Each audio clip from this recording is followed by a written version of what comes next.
Hello everyone. Hello. It's been a long time I haven't made a video or posted a video again on this channel as always. Happy New Year, by the way. Before anything else, Happy New Year to everyone. December, the month of December has been really very busy for me. I cannot just find, a time to make videos or to film videos, and especially to edit these videos. So anyway, this channel again is all about my nursing life, my American dream, my experiences here in the US, and everything in between. So if you want to be inspired, motivated, or just want to be entertained, then don't forget to hit that subscribe button and connect with us. So today our topic is, I'll just get on straight to the topic, okay? Our topic for today is all about the things that you can do so that, your transition here in the US would be much easier for you, okay? So, for those of you who are new here, or for those of you who are still coming or still having pending applications to the US, this video is for you. And of course, for those of you who just wants to watch, then you are very much welcome. Okay. Okay, so anyway, the first thing, I have a list that I have listed there. So, oh, by the way, as a disclaimer, everything I will be sharing with you today are based on my experiences and the things that I've gathered from asking other nurses who came ahead of us, or those nurses who are here already for much longer. Okay, so again, don't take this as a professional advice, because this is just something that you can ponder. Okay, so anyway, let's get on to the first thing that you can do to make your transition easier is your driving experience. I think I have mentioned this time and again on my previous videos. It's better for you, I advise actually for those of you who are coming, it's better actually to know how to drive before coming here to the US if possible. Okay, I'm not saying that you must do it, but as an advice, it's actually better for you to learn how to drive before coming here to the US. I think, as I've said, I have mentioned this time and again, because it's really hard. However, if you want, of course, because the driving lessons are, of course, you have to spend money for your driving lessons. And of course, it's really hard to find time, to go and train, or go and do your driving lessons, especially if you already started working. Oh my gosh, the problem here is the time. So make sure, as an advice, it's really, I always tell, anybody who is asking me, it's really better for you to have your driver's license, or at least how to drive before you come to America. So that's the first, okay? Second is, you have to be financially prepared. I am actually guilty on this, because when I came here, I think I barely have enough, or I barely have even, I think I only have $1,000 or even less when I came here. But anyway, as an advice, especially so that today, most of the nurses coming here are actually from direct hire, agencies. So they are actually requiring them to have really a big amount of money before they will come here, because usually what happens is they will not be working immediately. They will have to wait for their SSN or their green card. I think mostly is their SSN, so that they can start working, and that will take weeks or even months before it will arrive. So just be sure that you are financially prepared, of course, so that you have money to pay your rent, to buy your needs, to buy your foods and everything. Of course, you know what I mean. But that's the advice. Of course, you have to have your allowance. How can you go places, especially so that you are new here, you will be very eager to go places. And for your expenses in getting your certificates. Now they are requiring the new staff nurses, especially here where I have been, where I worked before, I think they are requiring already the new nurses to get their BLS, ACLS certification on their own. It's not already offered by the hospital free of charge. So just be sure that you have money for those things. And of course, what else? For your daily needs, as I've said earlier, because of course you will be waiting until your SSN will arrive. So and so many things that you have to spend money on. Of course, for us, especially if you are new here, you want to go there, you want to go everywhere. So be sure you have enough, pocket money if you will come to America, okay? However, it is not mandatory, but of course, as an advice, that's just my advice, okay? Just be financially prepared for whatever unexpected things that you have to spend money on, and all those good stuff, okay? So the third is researching. You have to do your research. You have to do your research about the place that you are going, about the facility that you are working, that you will be working firsthand even before you will come to America. Actually, what I did before was, because the agency already gave us weeks before, or even before we came, months before, they already gave us the name of the facility, the address where we will be staying, because they were the one who sponsored, or at least they reserved the apartments for us. I've already did my research even before I came, even before my flight to America. So I knew where, what's the distance between the hospital and the apartment, all those good stuff.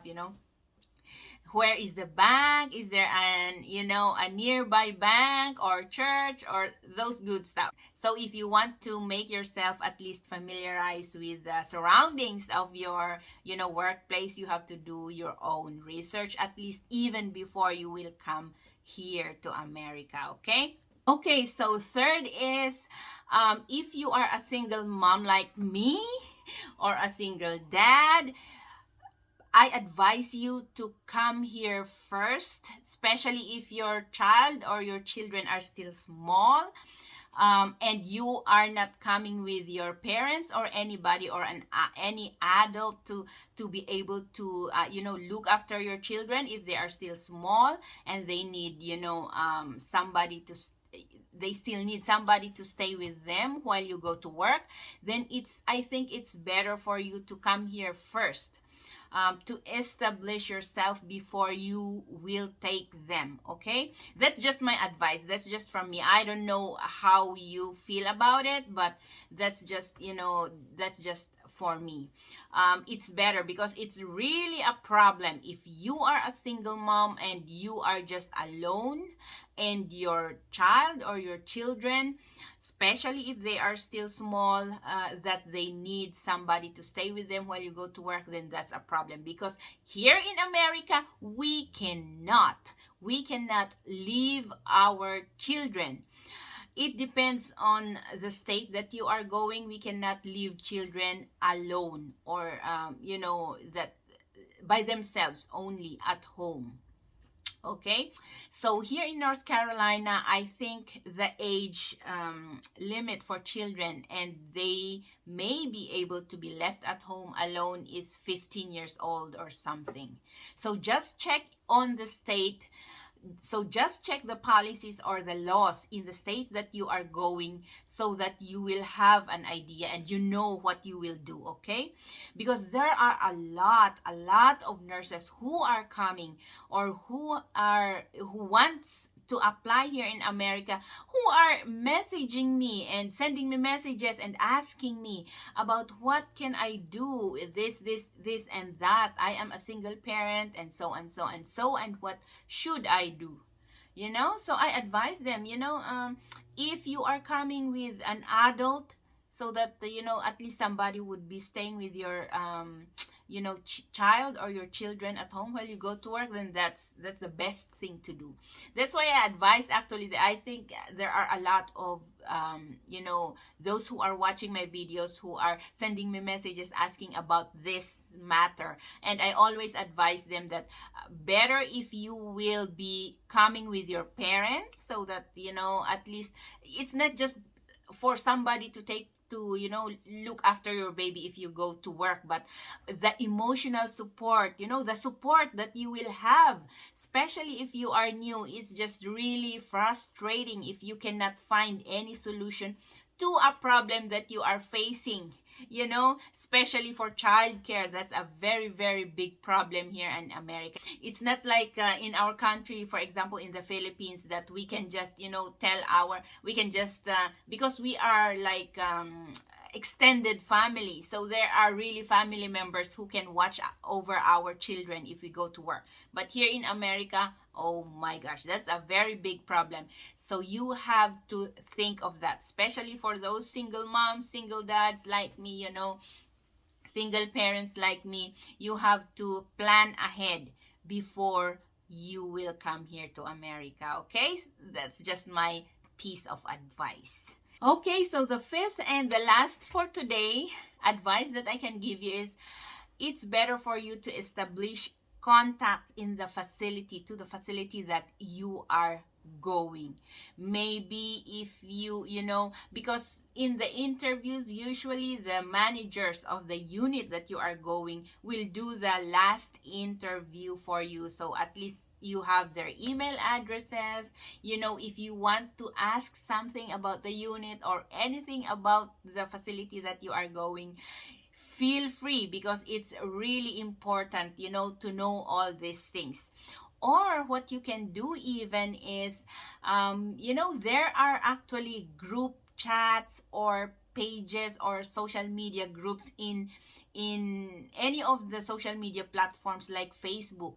Some actually are contacting me and saying that I've joined this group and I've asked these things, because group members there are actually people or nurses who had the same problem, who had the same issues, the same questions that were answered.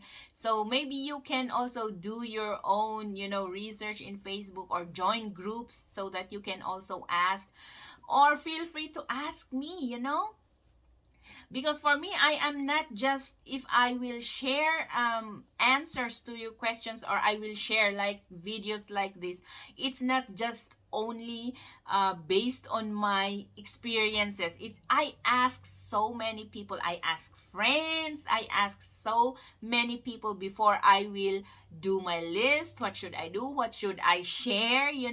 So it's not just based on my experiences. So you can also do that. You can ask questions from people that that came ahead of you here in America also, so that you can have an idea what you can do before you come to America. Okay, so that your transition will be much easier for you, and you won't be having any problem, and then it will lead to depression, and oh my gosh, that's a very negative feeling that we don't like to happen. Okay, but for those of you who are watching this and are coming here to America and you have some questions, just ask also in the comments below, or anything. You can message me on Messenger, you can invite me on Facebook, and you can ask anything. Okay, and I will try my very best to answer you. Okay, so anyway, that's it for today. That's just a short video, but I will try again to make another video. And for those, by the way, for those of you who are asking questions in the comments and sending me messages again on any of the social media platforms, please bear with me. I am just so busy, but I will surely answer all your questions, but perhaps I will just be late, or I will just, my answers will just be delayed. But rest assured, I will be answering your questions, okay? But if you notice that I haven't answered you for a month or two, please send me again messages, because, oh my gosh, Nurse Annie is just so busy sometimes. But anyway, friends, thank you once again. Thank you for all the support and for all those who are watching my videos.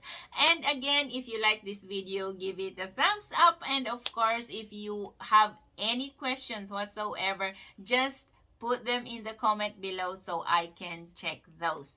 And of course, again, for those of you who are not yet subscribed on this channel, that just hit that subscribe button and connect with us.